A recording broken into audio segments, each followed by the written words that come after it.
my gosh, everybody. I am literally so excited. Allie, welcome. Thank you. I'm very jealous of your bobblehead. And also, can we finally agree that I am not cursed? Because not only did the US win, but your two favorite players scored 2 goals apiece. I know. Redemption. We're so blessed tonight. Allie is back in my good graces. I'm so happy to have her here. Welcome, Yes. everybody. I see everybody in the chat already talking about, am I okay? My two favorite people scored goals tonight. I have a Becky Sauerbrunn bobblehead. I'm literally just on cloud nine. This is the women's game. We are live. It's just literally minutes after the final whistle of the USA versus Jamaica friendly. The U.S. women's national team won 4-0. Thanks to the braces by, like I said, Lynn Biondolo and Allie Sentnor, two of my favorite people in the whole world. I'm so happy to be joined here by a TWG regular at this point. It's Angel City and New Zealand national team defender, host of the BFFR podcast, Allie Riley. Welcome to the show. Thank you. Yes, we are now a podcast and have to shout out my football ferns. They beat Venezuela today. And also, I heard that we might have secured Sam Mewis as a guest on the BFFR show. I've never answered an email faster. Yes. I have never answered an email faster. I said, put me on the calendar. I'll be there. She said in person or remote. And I was like, I mean, I hope you said you were going to fly over. I did not. It is going to be remote, but I can't wait. I'm super excited. That's coming up, I think, in about a month. I literally can't wait. And I want to hear more about how the show is going. I am an avid listener. We are going to react to this U.S. Women's National Team game, though, as well. We're going to have Allie answer all of our questions. I will explain the show tonight, but I recognize all these names over here in the chat. You all know what we're doing here. I'm so excited to see you all. This is a TWG Live. You're here with us. You're here with us live. You can ask us questions about football or life. You're going to scan the QR code in the top left of your screen if you want to ask a question. That's going to take you into a Zoom with our producer. Tony's here tonight. Tony will get you set up to ask your question. It's just audio. You're not going to be on camera. We'll get to those questions a little bit later in the broadcast. So go ahead and get in line now. Make sure you get your question in. If you don't want to ask a question, get in line. Get in line. Get in line. If you don't want to ask a question, just give us a like. And if you haven't already, please hit the subscribe button and join us on this channel. We have so many great interviews dropping. I know there are some Fallon Tell Us Joyce fans in here, and we just released an interview with her today. I see some of you are also in the chat already. We see Fog627. I am loving this chat right now. Fallon could have played in her scuba gear. I don't really know what to make of that one. I love it. Tori says if we couldn't have a Lynn hat trick, at least we have a Lynn brace. We're getting some BFFR shout outs. It's so great to see you all in here. I'm super excited. Okay, don't forget, get in that chat, get in that Zoom, scan the QR code, get in there. We'll get to those questions in just a few minutes. But first, Allie, I want to get right into it about tonight. Tonight was Becky Sauerbrunn's retirement celebration. Obviously, Becky retired from soccer at the end of the NWSL season last year, but she kind of did quietly step away. And you know, Becky's retirement has been a little bit under the radar, as Becky probably really liked it. She hates attention, but it was really special and really cool to see her celebrate tonight in such great, amazing public fashion in her hometown of St. Louis. It was so nice. I love that they tricked in a very kind way, but they kept saying that Becky was like, you lied to me. You lied to me. Of course we were going to celebrate her. Everyone wanted to see her get her flowers. What an amazing just occasion overall, and for this amazing win to happen. But she is someone that is respected and loved, and I feel like she's in this sainthood just with the career she's had, and the way that she has led has been just so impactful. And I think there is a traditional view of how to lead and drive people, and the way Becky has done it, the way she has served others, the way she has been someone to advocate. She changed women's soccer in this country and inspired so many of us who play for other federations, and led in a way that just had this, it was quiet, but had such a loud impact. And so I'm glad that she was embarrassed. I mean, come on, Thierry Henry with the shout out. I'm like, I know, did you see that was, yes. She was flushed. It wasn't just the baby. Oh, yeah. When she realized it was to her, she was kind of like this. Yes. And then Thierry Henry kind of winked at her at the end, and I was like, oh my God. I pretended he was winking at me, okay? Same. I was like, what is happening right now? Yeah, that was incredible. I was so pumped for Becky, and I love what you said about her like leadership style, I have found even obviously I played with Becky. I was so fortunate to play on the national team with her. Our lockers were actually number 3 and number 4, so we were always next to each other, like for probably almost every national team game that I played. And even what I find working with her now, like day in and day out here at the women's game, is that she does have her own leadership style. And kind of to your point, Allie, like that, gives other people confidence that their leadership style, even if it's unique or a little bit different or not that same kind of like loud driving force, that it still is really important because who could ever doubt Becky's leadership and the importance of that? Yes. And so I think it's Yes.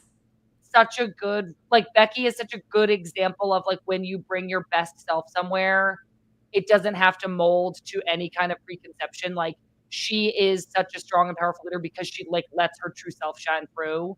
And I just Yeah. like love working with her. I feel so lucky that she's kind of still on my team.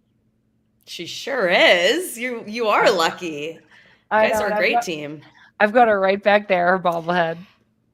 It sounded like those were a hot commodity and everyone was fighting to get a bobblehead. I I know why. It looks really good. I may have gotten it first. It does look really good. She looks great, looks gorgeous. She told me. Can you get it closer got again? They even got the Oh my- fishtail. Oh That's my- not a braid, everybody. That's actually a fishtail. The head is moving around so much, I can't really hold The it still. quality. Mwah, mwah, mwah. Yeah. That's the close-up right there. Gorgeous. Okay, everybody. Enough with the bobbleheads, or do we want more? No, more. Keep her coming back. Okay, Allie. Becky, congratulations. We love you so much. I do want to talk about the lineup. There were a bunch of changes from Saturday's win over China, which of course is expected at this stage in the cycle. Like we're going to see new players getting opportunities to play. I was super excited to see Claire Hutton in the midfield. Plus, Carrie Abello started for her first cap tonight. She's an Orlando Pride defender. She's been outstanding for the club this past year. Yeah. We're also coming off Lola Bonta getting her first cap last game. She subbed in and got her second cap tonight. Allie, I do have a specific question for you. Do you remember your first cap? Well, can you tell us the story? What was it like? I feel like this is a bit of a buzzkill after everything we've just been saying, but I probably blacked out for most of it. But New Zealand in February 2007, so I do remember a lot of it. I was invited to my first New Zealand full team, senior team camp, and I must have gotten subbed in, not sure when. We lost 5-0 in Australia, and the head coach said he was so embarrassed. He had never been that embarrassed and humiliated in his entire career as a football coach. And he didn't quit immediately, but he did one more camp and then he quit. So that was the day.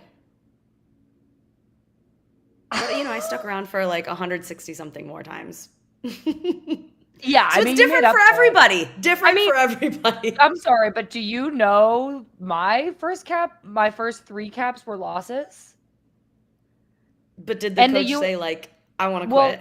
Well, no, but nobody in the history of the U.S. Women's National Team has lost their first 3 caps except for Sam Mewis. Well, like the U.S. Women's National Team doesn't lose games, and then I played 3 times and we lost all 3 games. I'd say you turned it around pretty damn well, Sam Mewis. Yeah, thank you. All right, let's not harp on us in our first cap trauma. But it was a long time ago. It was a long time ago. I do want to say Fallon Tellis-Joy started a goal again. And this is the first time, Allie, since Alyssa Nair that a goalkeeper has started back-to-back games. And I'm kind of like, this might be a big Is this it? So this is it. She has 3 shutouts in 3 games. Now is, started both games this camp. Do you think this is the signal that Fallon is the goalkeeper? First, shout out to Alyssa for being on the broadcast. That was epic. And I loved seeing that. That was the best surprise all day. And they kept her there for so long too. I think it could be. And why not? We don't know what's going on behind the scenes. We don't know what's going on at training and the conversations, but just from outsider perspective, with her performances, the way she did during her season, and then being on the team sheet again tonight, it definitely could be. And I wouldn't be surprised if this was Emma saying, like, this is your role to take, and starting to give someone that confidence because at some point you do kind of have to decide, so they get as Right. many games as possible. It's not a position that you usually change very often. So I think it could be. I really do. I know. I was super excited for her. I think that it is like a telling thing that you are making changes to the lineup in between games, but the goalkeeper, she stuck with Hmm. Fallon.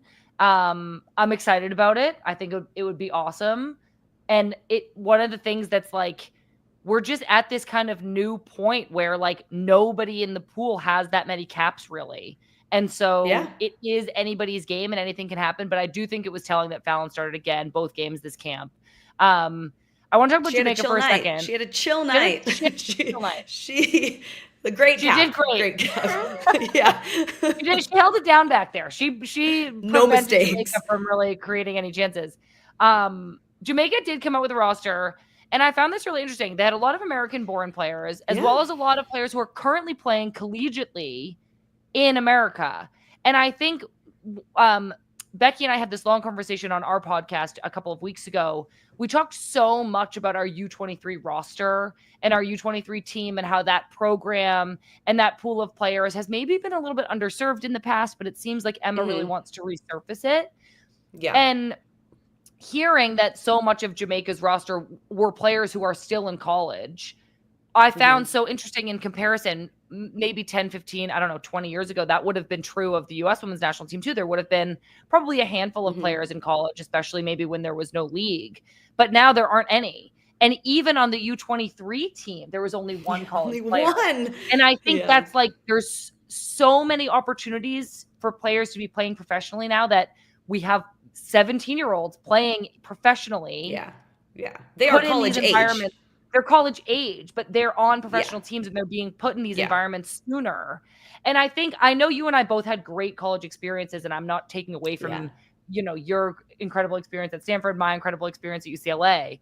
But when you're training and playing with college age players like the Thompson sisters, but you see them in professional and in full national team camp environments, does that ever make you curious about like what it would have been like to be exposed to a professional level when you were much younger? Without being like when I was your age, like total granny, I think it's so hard for us, and I don't know if you feel the same, but to like put myself in their shoes because so much has changed. I felt like when we were in college, that was the highest level. And I played in the 2007 Women's World Cup when I was 19. So I was really young and I was doing both. But I felt that Stanford really prepared me for my international career and the professional career that I would go on to have. But there wasn't really another choice. So I mean, if I was 18 in 2025 and my peers were opting out of college or playing a couple seasons and then being successful in the NWSL, and if I felt that I was at that level, then I don't know what I would choose to do. But being a very social creature, I do think that college was so good for me, and I loved being around people my age, and it helped me develop a lot as a leader and find out who I was. So I am definitely glad that I had that experience, but it's so hard to think about it when we didn't have a choice. No, I know. I totally agree. I think that what it feels like to me right now is that we're kind of just at the beginning of this new phase of, I mean, of course, a few years ago, this must be like 10 years ago now, Lindsay Heaps didn't go, like very infamously didn't go to college and went and played professional. And it's like now it's so normal, and there is a social component and like a growing up component. But I think as these young players are being put in these really soccer focused professional environments, and when they are set up to succeed and given all the resources they need, I do think it will show through in our national team program, in the level of our professional leagues over time, as those players who are now 25 and in their peak of their careers, the peak of their bodies, but they've been playing professionally for 7-8 years. They're going to be so good, and the level is just going to rise. And so I did see that as like an interesting difference between our rosters tonight, was just the level at which most of the team is playing at. When you have a strong domestic league like the NWSL, it does put you at an advantage that is very hard then for players from New Zealand and Jamaica and young players. Going to college is a huge important step where they can get a scholarship and play at a really, really high level. It's very competitive to get into the NWSL. So when we talk about these young players who are forgoing college, I mean, the Thompsons are unreal. Like, these are phenoms. These are the best of the best. Trinity Rodman, these are some of the best players in the world. So it isn't that, like, not everyone will be able to not go to college, and that will still be a great preparation for them then going to play professionally. Well, yeah, and everybody takes different paths, but I do want to get to some more Alyssa Thompson talk, which we're going to get to right now. My favorite. I know. I knew you'd be excited for this. I do feel like one of the things we kept hearing in the media was that Emma and the team wanted to come out a little bit faster in this game than they did against China. Mm-hmm. And I did notice, like, I think a few times we tried to, early on in the game, we tried to play some direct passes, but there were also some players maybe like finding their feet the first couple minutes. Eventually we were able to like pretty comfortably just be swinging it around the back. We started to see Emily Fox and even Carrie Bello, both outside back, they were both getting high. really high. Mm-hmm. Alyssa Thompson started to have a lot of success down that left-hand side of the field. Mm-hmm. And I think this is something we're probably going to get into a lot tonight. The lineup was so fluid. Like, Ali Sentnor, all those players I named were moving all over. Ali Sentnor was checking back. Kat was checking back. Mm-hmm. The sixes were sometimes rotating out wide. And this was a good thing, I think. It just looked like there was so much freedom for these players to like move and find the ball. Yeah, definitely. And I think the midfield is a driving force of that because they have to have some structure. And when you have, I think Sam Coffey is so good. And I think when you have someone, she has experience, you have young players beside her, but who now are getting more and more time, but you have someone who is aware of what's behind her, is prepared to cover, not that they really needed to do that this game. And then it allows for these things to happen. And you would look and have all of these players central because you had fullbacks wide. You have Alyssa moving in to out to get a ball. There was one beautiful ball that Abello played. Or if they're more in their own shape and maybe Abello's tucked and Emily Fox is high, then Alyssa's getting it wide and just driving straight at the fullback. Like, there's so many options. And because Jamaica was pretty much pinned in their own half, you just saw like them kind of trying different things and showing that they can be fluid and trying to be ruthless, but still being patient. And you kept hearing Foudy talk about that, how Emma Hayes wanted them to be ruthless. But I mean, you're up 2-0 quite quickly. Like, what does that look like? What does that mean? Yeah, that's like a really interesting question. I think like the game never felt in jeopardy, but there is this like kind of expectation of this team to like run up the score. And of course, it's not like I think they took their foot off the gas or anything, but there is this like, we need to be like desperate to score all the time. But I kind of like what you were saying where it's like, do we? Like, we were never in jeopardy. The game ended 4-0. Like, did we need to? But I think the answer is yes. I think that's what Emma wants. I think that's what she wants. So that's just the most important thing. Like former U.S. women's national teamer in me that's like, like it does need to be yes, because you're going to be up against an opponent who is presenting more challenges in a different game, and you are going to need that relentless. When you're playing England, you do need to bring that to every single play and every single opportunity you get to score a goal. You need to bring that. So I'm like interested in that because I also really liked the patience. I think that we were moving around. We were being fluid. We were combining. Like, do you remember when Lily Johannes kind of backheeled it and like created this great chance? And so then I think all this movement finally started to kind of like wear on Jamaica, and the space in front of their backline started to get stretched. Around the 18th minute, Lily Johannes found herself with lots of time and space on the ball. She found Emily Fox in behind with this perfectly weighted diagonal ball. And Foxy, Champions League hero that she is, one-touched it back to Ali Sentnor. Hanson, Massachusetts is where she's from. She finished it. It was like such a wholesome and like happy combination of players. Like, seeing Ali Sentnor and Emily Fox hug, I'm just like, oh my God, you guys are so sweet. I'm obsessed with you. But it's such a great first goal to get us on the board 1-0. Yeah, it really was. And like you said, I think we could see the players battling with this.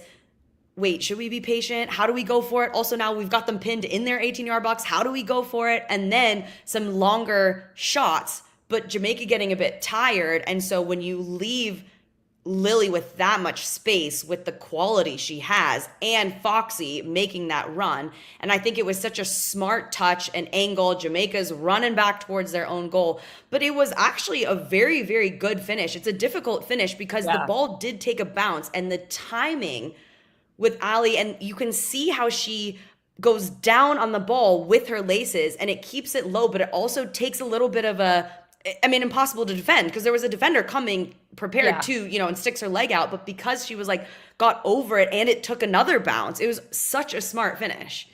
Yeah. Ali Sentnor is a really like instinctual finisher. Like Yeah. when she's around goal, and we'll get to this later, but there was a couple moments tonight where she's also so selfless. So like she's going into halftime. Spoiler alert, if anybody didn't watch the game, Ali Sentnor scored 2 goals. And then her interview at halftime was literally so cute, Ali. She was like, I credit my teammates. I was just in the right place at the right time. They did everything. It was so nice. And then the second half, I feel like she was like, should I shoot? Or like, is that selfish to like try to get that trick?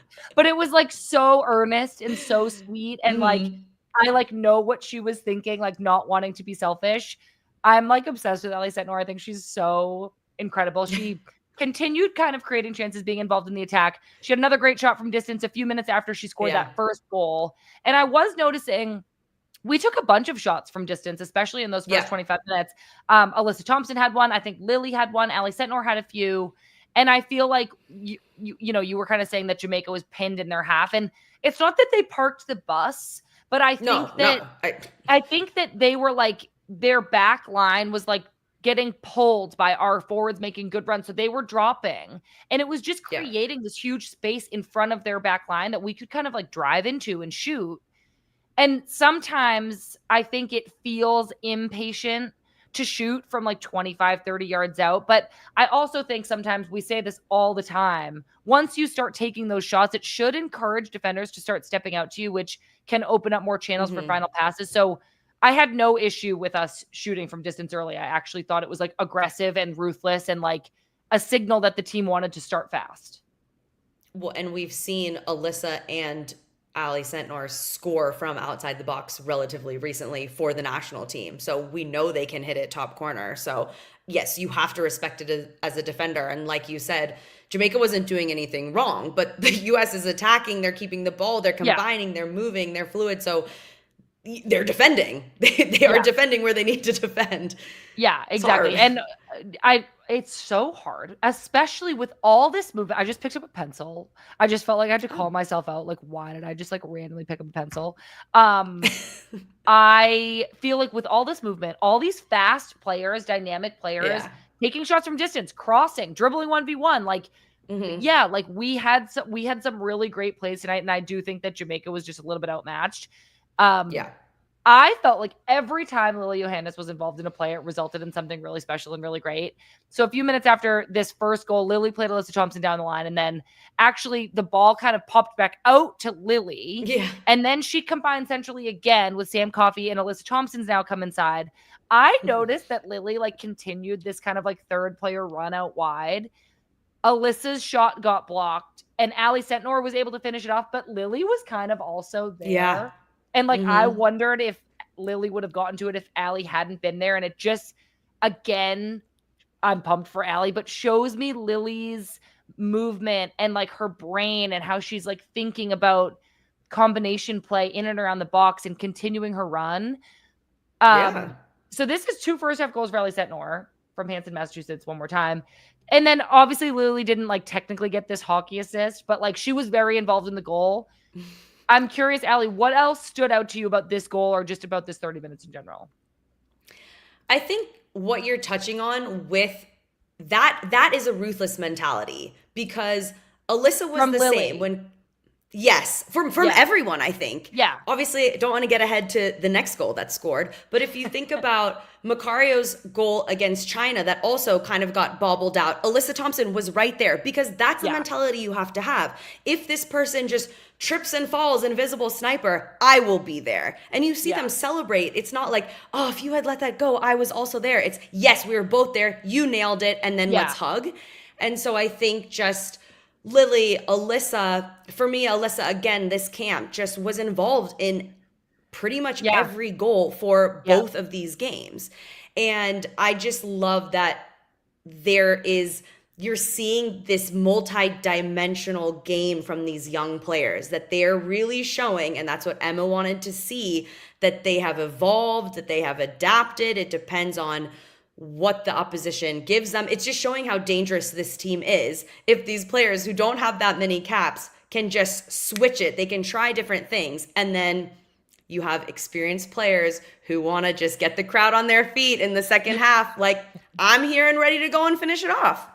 Yeah, for sure. I think I love your point about like if one player wasn't there to finish it, the other one would be. And to me, I can like hear coaches in the back of my head being like, that's like a sign that we're all on the same page. It's a sign that like we're doing the little things right. If you're there when the ball pops out, but so is somebody else, it means you both followed up on the ball. It means you both saw that space. It means you both like took a chance on it.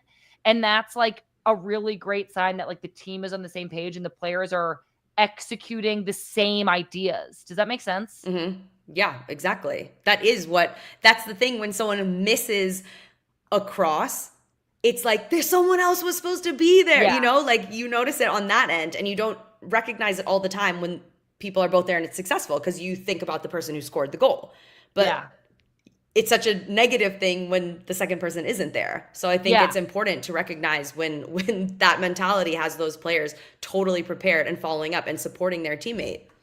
For sure. There's this one thing I always think about. I remember specifically it was at the Olympics in 2021. And we had this pass ingrained in our head to like, when you're in this situation, to play this like rounding ball in behind the back line, because then the defenders are facing their own goal. And like worst case, they tap it in their own goal. And I remember instinctually, I just played the ball, but Kristen Press was just like there. But like, I didn't really do it on purpose, but like, it just was in my brain. The coach in the back of my head, I heard the coach being like, this is what you're supposed to do in the situation. And I assumed that so did she. And then we like scored this goal off of this play. And that was just a sign of like us having been trained to execute the same idea. Yeah, was that against us? Because I'm oh my pretty God, sure it was. Yeah, so it was. I cool. realized halfway through telling the story that that's really cool. It was like the 5th goal of the game. So yeah, awesome. Moving on. Well, anyways, I got an assist. I don't even know if moving on. A day without lesbians is like a day without sunshine. So we can both agree on that. Speaking of Kristen Press. I know. Well, my gosh, we could speak about Kristen Press anytime. Literally anytime. I would love to. Okay, back to the game. First half, we go into halftime 2-0.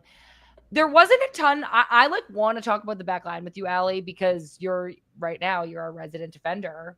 But Jamaica really wasn't able to generate any kind of attack against us. No. The stats said at halftime that they did have one shot, and I don't really even know when that was. Yeah, I don't remember that. I don't remember it either. They did, to be fair, attack a little bit more. There was a couple of like plays at some point in the game that I was like, oh, I should remember this. But it didn't turn into much. Like, I don't think Fallon had to make a save. So I think what I'm curious about is, obviously this game was lopsided. What can we still learn from our defenders and our back line and our goalkeeper when they don't really have that much to do defensively? So I wish I have had a lot of experience being in that position, but what I will say is that the focus you have to have, no matter how much your team is leading by or the state of the game, and you can see it. You can see Naomi gesturing and talking after it was either the first or second goal, maybe even both. She's running over to Emma and getting instruction. It's so clear that this game is lopsided. It's so clear that they're going to have the 90-something possession that it felt like they had. But it's still, what can I do? How can I be involved? Every time the center backs are showing, they might not get it because the U.S. didn't have to go backwards, but they are there to give support in case it's needed. And sometimes it was when they're moving the ball around and needed to switch, it was a little bit pass back to a center back and then getting it out the other side. They stayed involved the whole time. And I think it's all about habits.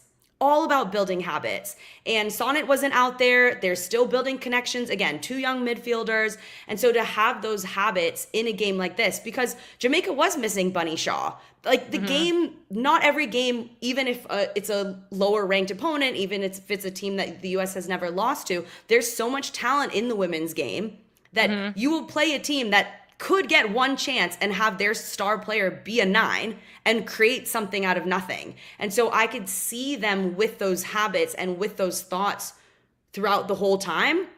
And I just think that's why Naomi is so important to the team, because she's still involved and she is role modeling how you need to act if you're playing against a more dangerous team or if you don't have such lopsided possession. And it's all about building habits and behaviors, and that's what forms an identity.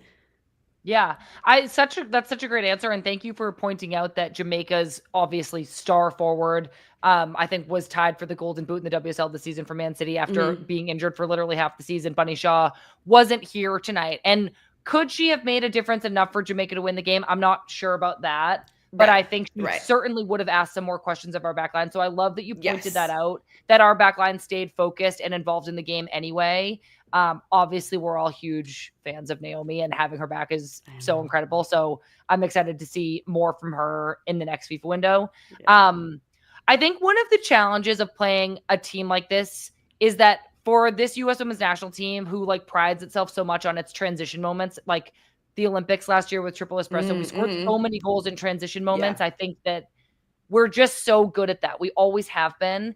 So I really remember during my time with the national team, especially during CONCACAF tournaments, when we would play teams that really sat back or just kind of got like pinned in their own end, that we couldn't rely on those kind of transition muscles that we're so good at. Instead, we had to rely on like 1v1 attacking out wide, good quality crossing, getting to the ball first in the box, combinations in the midfield, outside shots. And sometimes against CONCACAF teams, we had trouble with that. It was like, it could be a huge challenge at times. I remember specifically in like 2018 World Cup qualifying, we were like struggling with our ability to break down a low block. But I think what it does in a game like tonight, it forces players who can usually rely on a transition ability to play a different way. And I felt like this lineup tonight showed that they are versatile and can play in a lot of different ways. Yeah, and it's an interesting point, because thinking back now, since this kind of new era, transition, whatever you want to say, with Emma Hayes coming in, the players she's bringing in, I'm not sure there has been a game exactly like this. China played a really high line. Brazil went balls to the walls, and obviously it was really good. Exactly. And so this was probably the closest, they didn't park the bus, but they did get pinned back. So this was probably the closest that we've seen this team play that type of style, or have to play a style to break a team down that is a little bit lower. And they did a really, really good job of it. And I think that fluidity, the rotations that we talked about from the first half, really, really helped that, because it just tires you out. I have been there against the US, against, you play any of these teams, Japan, they're moving. It's just so exhausting. I mean, the US had to do it against Japan. So I think that the US doing that against this team should give them a lot of confidence about what they might need to lock into to break down if this were to happen again in a qualifying type situation in any of these tournaments coming up, because that is physicality and also just bunkering in and defending hard. That's something that New Zealand would have to use as a tactic against a team that can move the ball like a team like the US. So I think the midfield was the driving force for it. And then the smartness of these attackers and the delivery, the quality of a Lily Johannes, I think they can break down a lot of different styles now. I know. And I think the one player I want to point out just one more time in this conversation is Alyssa Thompson, who obviously is lethal in transition. Her speed and her ability to dribble herself in on goal in transition is so special. But tonight, she can also be in a tight space in a 1v1 situation or even a numbers down situation. She can dribble her way out of it. She can, I want to say 1v1 her way out of it, but I don't really think that's an expression, but I think everybody knows what I mean. Or she can combine her way out of it. And I think that yes. seeing her operate with a little bit less space was really cool for me because it shows me again that she's like versatile against different types of opponents. And I think I do want to draw on, again, I have this coach in the back of my mind telling me this. This is something that I noticed tonight. I have played midfield in teams where the outside back rotates high and the 6 comes out wide and plays kind of in that outside back role. And I remember very specifically in 2019, I was rotating with Crystal Dunn, who was then getting high, and Pino was coming inside. And that was our subgroup, me, Crystal Dunn, and Megan Rapinoe. Yeah. And I was doing it a lot because I was like, this is what they want from me. Like, I've got to go and play left back. Yeah. And it was either one of the coaches or maybe Pino at some point was like, don't do it too much, Sam, because then you're playing left back. And there's a reason why you're not playing left back. And then I was like, oh, okay. That makes so much sense. Of course it makes sense to get the attack going, to move the opponent, to, start an attacking organized possession. But it's not something that should be done every single time. And I do think there was probably like an eagerness in this game today. And I don't know this. I imagine that the team is going over some of these rotations. Let's get the 6s out wide. Let's pull the forwards down centrally. Let's have Kat, the 9, check back.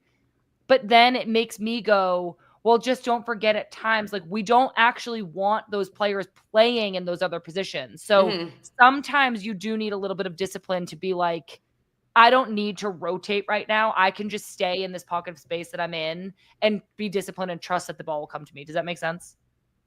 Yeah, it's all about timing, I think, because if you rotate so often, and that's when you analyze a team that does rotations basically every time they build up, as a fullback, I'm not going to follow the winger as she now goes central. I am now going to mark the fullback, who is now the winger, because it's about the position and the space, not the actual player herself. Yeah.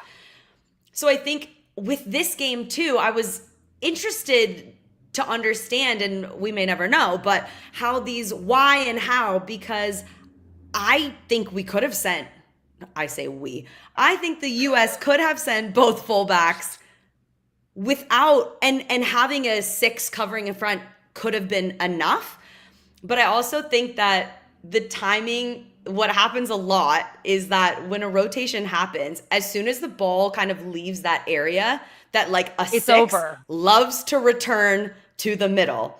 A winger who maybe has come central loves to trot back out wide, but the play hasn't finished yet. So if there were to be a transition, teams get caught out in their defensive transition when they've just done a rotation because the 6 is not thinking, I am now a fullback, and the winger is not thinking, I am a 10. But you have to stay in that position until there is a moment to rotate out. But we don't work as much on the rotation out. So the timing of finishing the rotation and rotating back is equally as important as starting the rotation, rotating in. But I don't think coaches spend enough time on that. Yeah, and I will or they think it's obvious. Yeah, true. I will just say in defense of all 6s and 8s everywhere, get yourself out of there. Rotate back. Get yourself back to the middle of the field. You do not want to be defending a forward who's dribbling down the wing. No, thank you. You have to. Because if I'm the fullback and I have rotated up and I look back and you've just effed off back to the middle. It happens all the time. I have other stuff to do in there. I'm going to go to goal actually now. I'm going to go get in the box. I am kind of kidding everybody, but I'm really not. Okay, let's get back to just before the 60th minute. Lynn Biondolo, Lindsay Heaps, Lola Banja all subbed on. Lynn immediately finds the ball in the box. It was the second ball off a corner kick. Immediately scores a goal 3 minutes after coming on the field. And here's a good stat for you, Ellie. Nobody has scored more goals as a sub than Lynn. She literally passed Alex Morgan for the record tonight when she scored her second goal. This first goal, such a classic for Lynn. She's just always ready to finish everything. I was literally so excited. I mean, when she stuck that leg up, I'm like, that's exactly what I'm doing in PT right now. I'm trying to get that kind of flexibility so I can get back on the field because she was just ready. She was ready. And I love that. I mean, she has scored a lot of goals as a starter. She's scored a lot of goals as a sub in the league for the national team. And she's just this selfless. She was what the team needed because I'm not going to lie, I was kind of falling asleep, Sam. And I can say that because, it's true. And she came in and I was feeling relaxed about the US, relaxed about making my, redemption here on the show. So when she came in, though, it got you excited because she was someone that's like, pedal to the metal. I am going to be ruthless. And if my teammates need me right now to be that spark, that is who I will be for this team. And she did it. I know. And I just I love this kind of role for Lynn. Lynn didn't start either of these games, but she came onto both. She made an impact. She ends up scoring. We're going to get to this in a second. I always get so ahead of myself when it comes to Lynn. She ends up scoring 2 goals as a sub. And I love this for her. I love that she has the mentality of if I'm not going to start right now, I am going to come on. I am going to be a game changer. I'm going to get my name on the score sheet. I'm going to help the team win. I think it's such a powerful mentality. And again, when we're kind of thinking about the leaders on this team and all of these new players, who is better to look to than the player who didn't start either game, but came on, made a difference in both games, scores a goal, and is this is my role here. I can make a difference as a sub. I don't have to hang my head that I didn't start. I don't have to be upset about any of this. I'm going to come on and score a goal. And I think that's such a good mentality for these young players to learn. I think she's just setting an example for players everywhere, because how disappointed, doesn't matter how old you are, doesn't matter how injured you've been, you want to start. We all do. But to embrace, even if it's just for the day, you might be disappointed the day before the game. You might be disappointed the morning of the game. But for the game, embracing that role and being there for your team, showing your skill no matter how much time you are given to do it, and showing up and doing it. And now we've been talking about her this entire time. It didn't matter that she didn't start. She made such a huge impact, and she broke a record, and she's someone we all look up to, and she's just so impactful.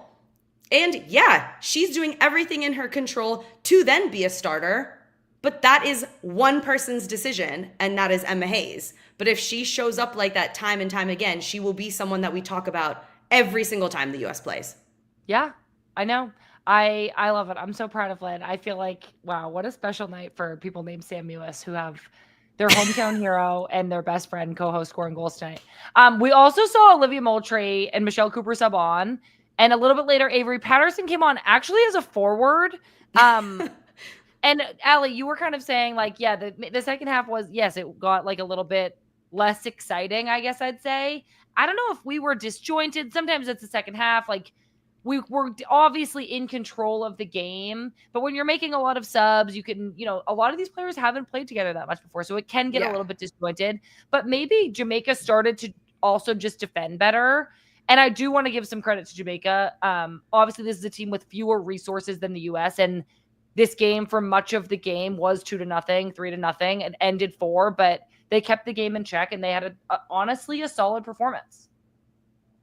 Yeah, I'm glad. And for those players coming on, I was obviously joking about starting to doze off because they did do a great job. And the game is just in such a different state, and it's 3-0 by now. But I was really glad that Julie Foudy, who does such a good job, mentioned the struggle and the challenges that this Jamaica team has been facing since having such a successful World Cup. And I love an underdog.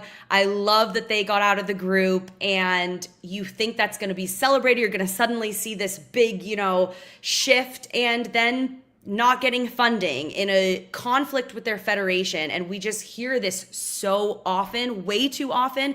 Canada wins a gold medal and is in a battle with their federation over funding. And it's just, I'm sick and tired of it.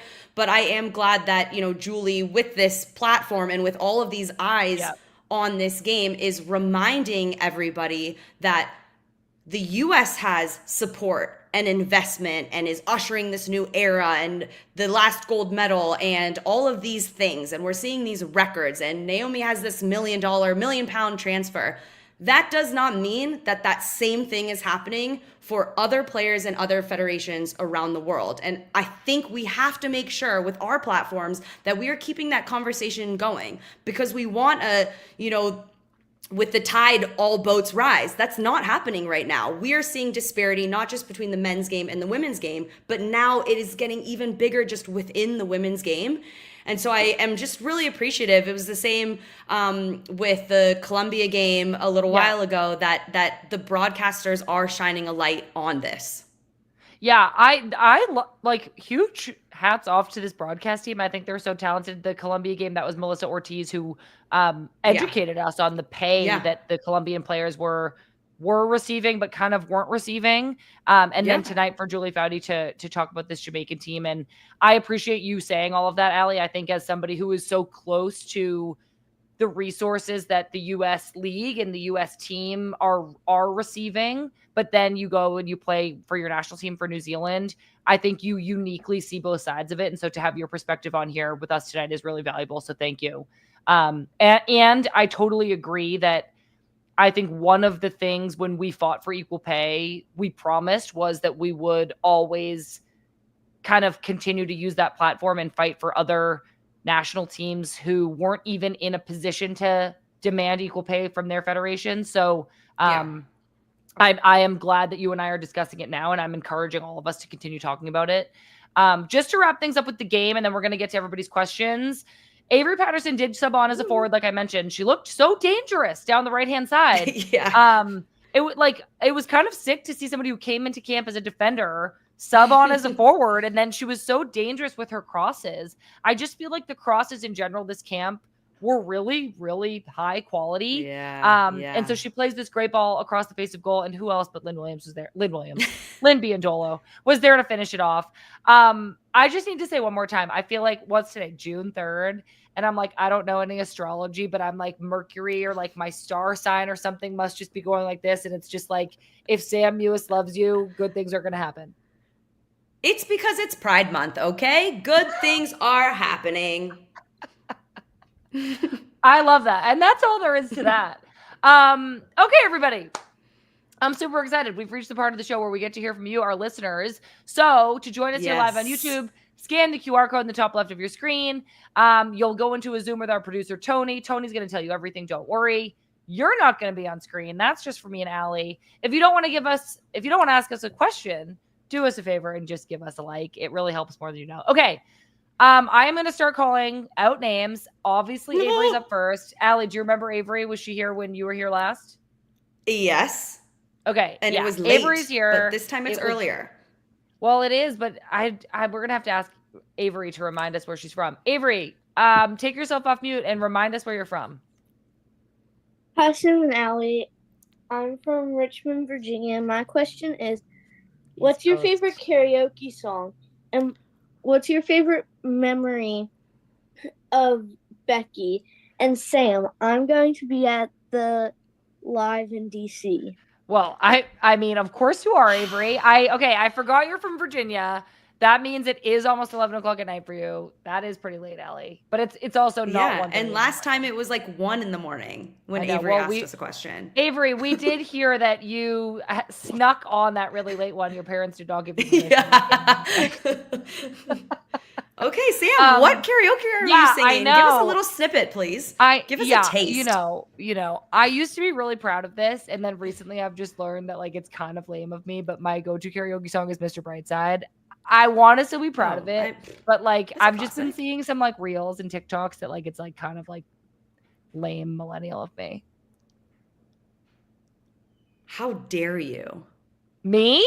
Never use lame and millennial in the same sentence. Oh, Allie, even if it's coming from somebody else. We're literally so lame. Like, actually, while I have you here, do you know what kind of socks we're supposed to wear?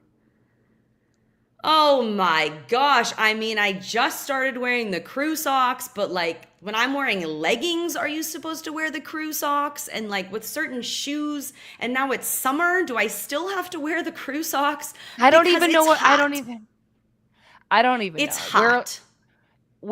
I'm like, this is being a millennial, is this conversation. I know. Gen Z knows what to wear. Gen Z knows. They go, oh, Sam. And I go, okay, I don't know. Sorry, Avery. Yeah, they're wearing I got us what we wore distracted. 20 years ago. Avery, I Okay, distracted Avery, us yes. from your Versus questions Mr. with Brightside. Okay. sock talk, which is totally inappropriate. Allie, you give Okay. us your karaoke song.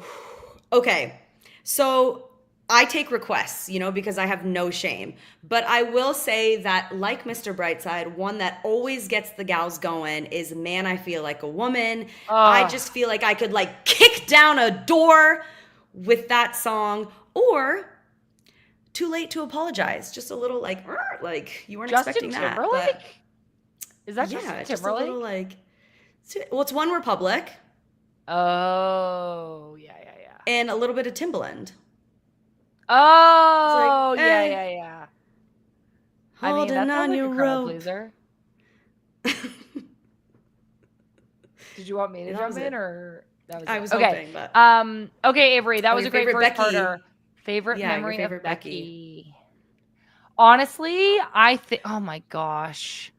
I mean, this is just one of those ones where you're like, I don't even know if this is a memory or if I've just talked about it so many times. But just winning the World Cup and being there with her, and she had that cut on her eyebrow, and then we were having a beer together, and our lockers were next to each other, and it was just really cool. I wish I had that. Allie, do you have one? I wish I had any part of that memory. So I've never played with Becky, and when we play against each other, we are far, far, far from each other. But I will say she was just on the BFFR show, so make sure you listen to that, shameless plug. And she talked about her injury that she was able to come back from, which gave me a lot of hope.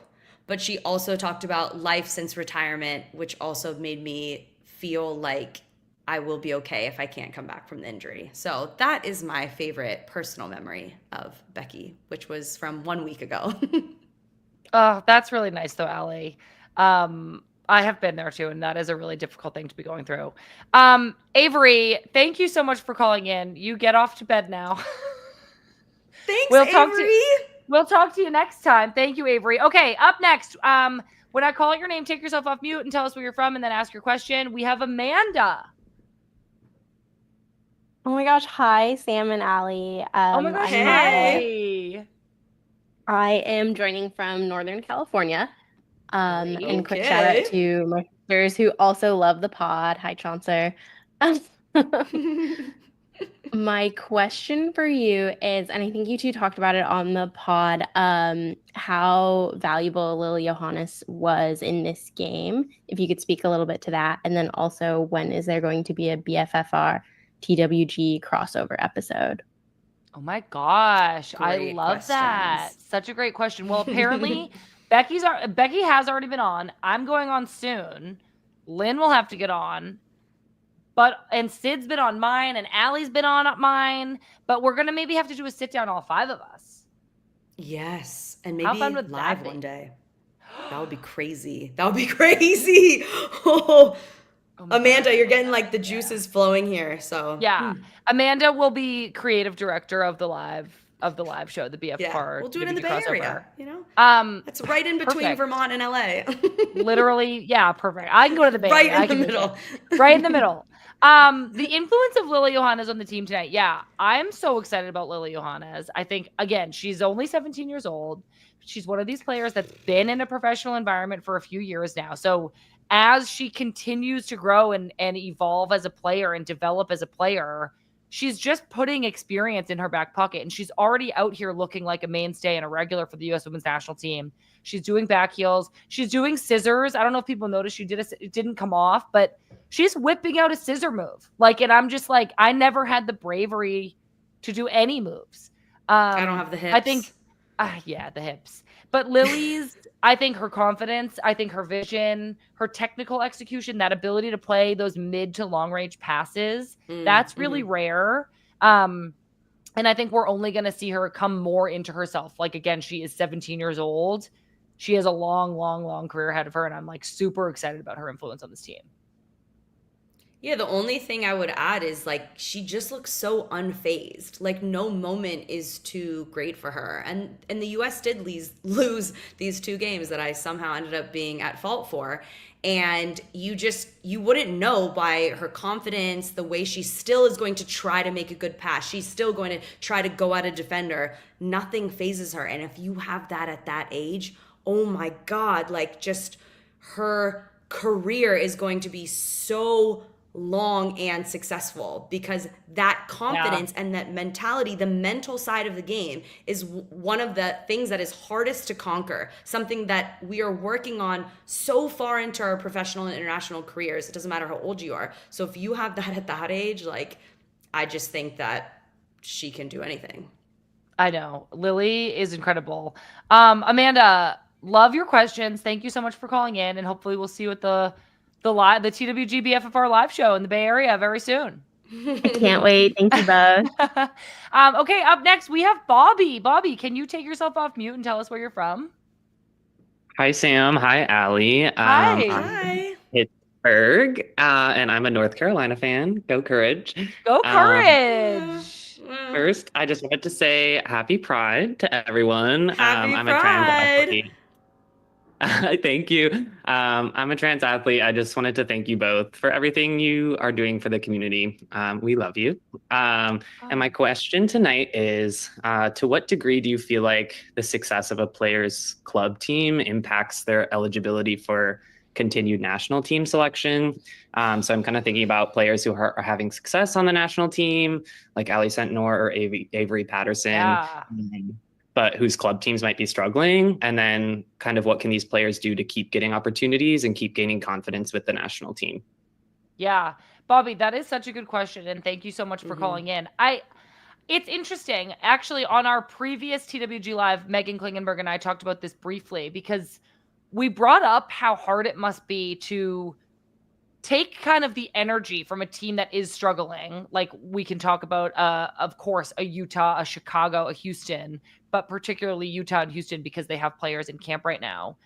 And, you know, you're questioning how things are going with your team. You're questioning your own performance. Maybe you're not scoring goals. Avery Patterson actually has a couple goals, and I know Ali Sentnor has scored a goal as well, but you're not scoring goals as regularly as you would like or getting points as regularly as you would like. Maybe your confidence is a little bit low. And to kind of take that energy and come into a national team environment where you're expected to be like at your very best and firing on all cylinders. I find it so fascinating that Avery and Ali were both kind of standouts of this camp. And so I think that while we have a lot of examples of really good and successful club team players like Lola Bonta, who's on Kansas City, who's of course the best, if not one of the best, or one of the best, if not the best teams in the league. And then Carrie Abello, an Orlando Pride player who is really just a part of this rise of the Pride. You're kind of contrasting that with these two players in totally opposite situations, and they can all have success. They can all get called in. They can all get recognized. They can all get playing time. And so I do think it's kind of on the like resiliency of the player to be able to like maybe compartmentalize a little bit and be like, I am stepping into a new environment. I have to remind myself that I belong here. And then maybe they can bring some of that confidence and like good energy back to their club team. But I think it sounds so challenging. Allie, what do you think?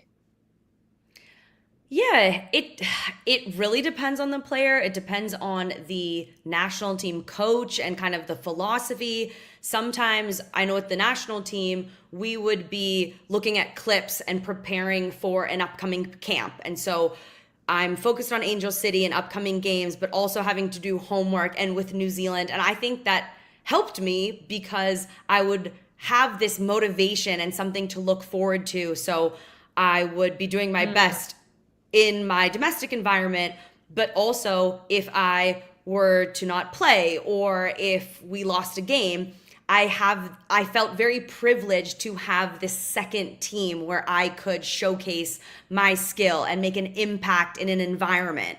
And so I think that especially if you are on the US national team, that should always be an amazing motivator, knowing that even if, you know, Angel City, we had a very disappointing game right before the break. And I think it was a good time for us to kind of go into this window, our new coach came in, and for Alyssa and Giselle to then go away to this other environment, get this coaching and get confidence and get playing time. Giselle unfortunately got injured, and then I look at Alyssa thriving, and I know when she comes back, she will just have this fire in her that, of course, she's bringing to Angel City. But it was tough, that loss against Louisville. And so I think if you are lucky enough to be called into camp for the U.S. national team, I think that would be something that you get to look forward to and use that as inspiration, motivation, and to just give everything you have. Because you know Emma is watching every single game. She says it all the time.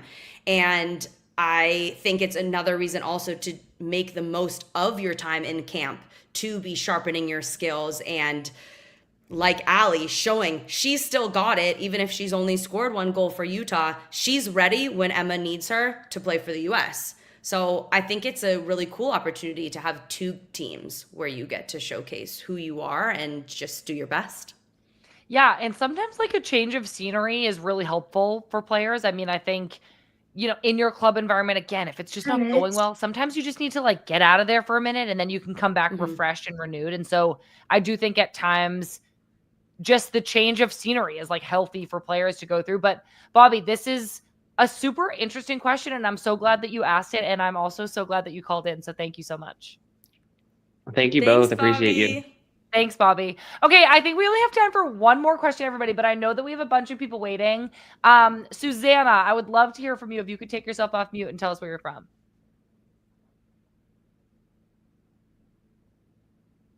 Susanna? Did you have to go to bed? Hi, sorry, I could not hit the unmute button for some Oh reason. my gosh, I am here. get it. Hello, Sam Isn't and that Allie. isn't that the worst when you're on a meeting and you like maybe you like looked away from the tab for a second and then somebody literally goes, Sam, what do you think? And you go, ah! No, literally, I was fumbling for the button, but so glad to be with you ladies this evening. I am coming to you from Fayetteville, Georgia, the home of Kelly O'Hara. So, Oh my gosh, Oh, wow. I've been there. Well, Nice our spot. hometown hero, yes. But my question for you both is in honor of Fallon or Octofallon being in goal today. If you could be any marine animal, what would you be and why? Oh my gosh, I love this question. Wait, Allie, do you know the story behind Octofallon? Well, I know that she spends a lot of time in the water and is a marine biologist. Yeah. Is yeah. that- Well, But I don't so, know where yeah. the octa. Well, so basically what happened was, I'll tell you all about it. Somebody had written us an email saying, and I wish I remembered this person's name. I really should drill it into my mind, suggesting that we start referring to Fallon as Blocktopus because, you know, she's a goalkeeper and she likes sea creatures. Cute, yes. But then one time I was trying to reference that nickname and I forgot it. So I said Octofallon, which is pretty close and pretty good if you ask me. Well, quite the same ring, but So then we had Fallon on the podcast. She actually was just on the episode that dropped today, and I asked her about the nicknames, and I think she was just kind of like, "You're a weirdo," but it was fun. It was funny, and now we talk about Octofallon. So Susanna wants to know, what marine animal would you be and why? I really like sea otters.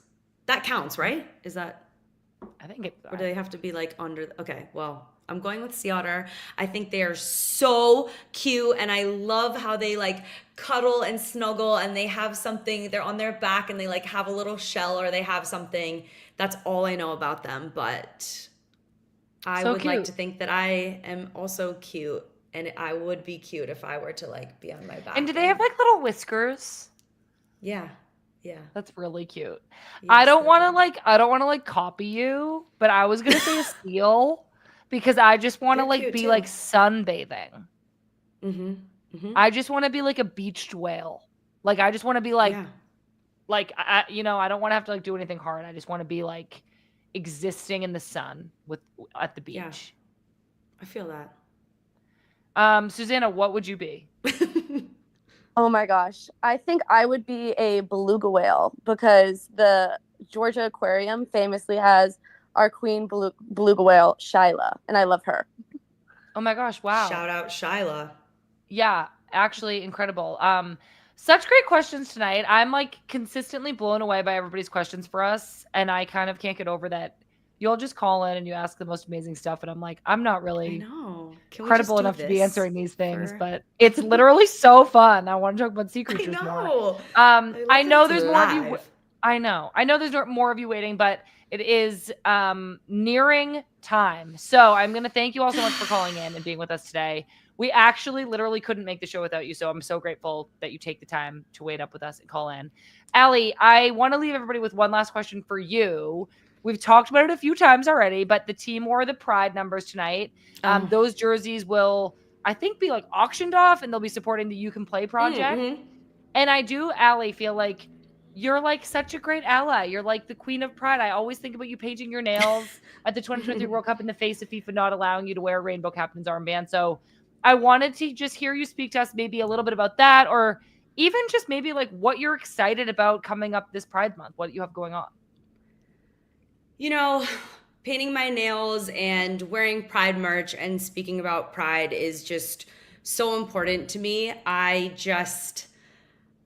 see Pride as such an opportunity to celebrate this amazing community, and I love that there were the rainbow numbers tonight. Angel City will have our Pride numbers coming up this weekend. All of the Pride nights now coming up this month in the NWSL. And it is such a celebration, and I think we need to be really, really loud in our celebration because this battle for LGBTQ plus rights is just so far from over. And I just think it's also a reminder that we have to show up, and it's not just this month. It's all of us who have a platform. It's this month. It's every single day. And we need to know that there are so many people out there who are still being made to feel like they don't belong here or that they shouldn't be here. And I don't just mean here as in sports. I mean here on this earth alive. And I just want to take every single opportunity to say, you do belong here. We need you. You are enough. We love you. Stay.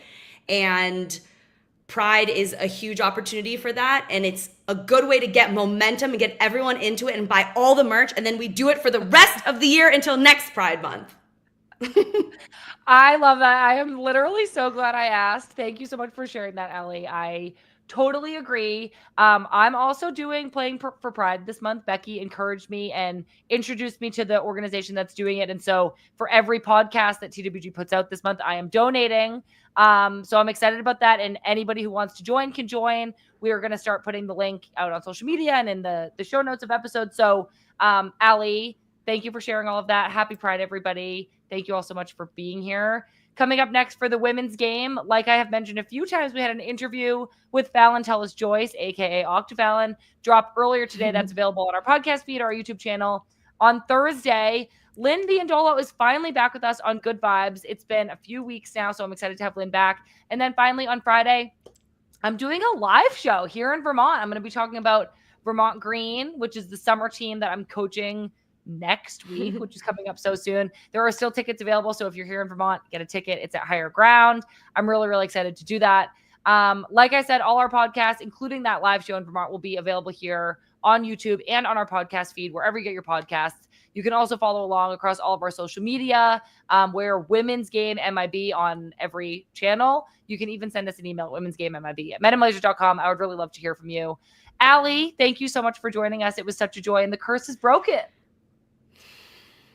Thank you for having me, Sam, and happy Pride. And I just feel very lucky to continue to be invited back on this amazing show. You have an open invitation if you ask me. Thank you to Allie. Thank you to all of our callers. Thank you to the whole team at the Women's Game and Men in Blazers. All right, everybody, that's it. I'm Sam Mewis. This is the Women's Game. Thanks for being here, and we'll see you soon.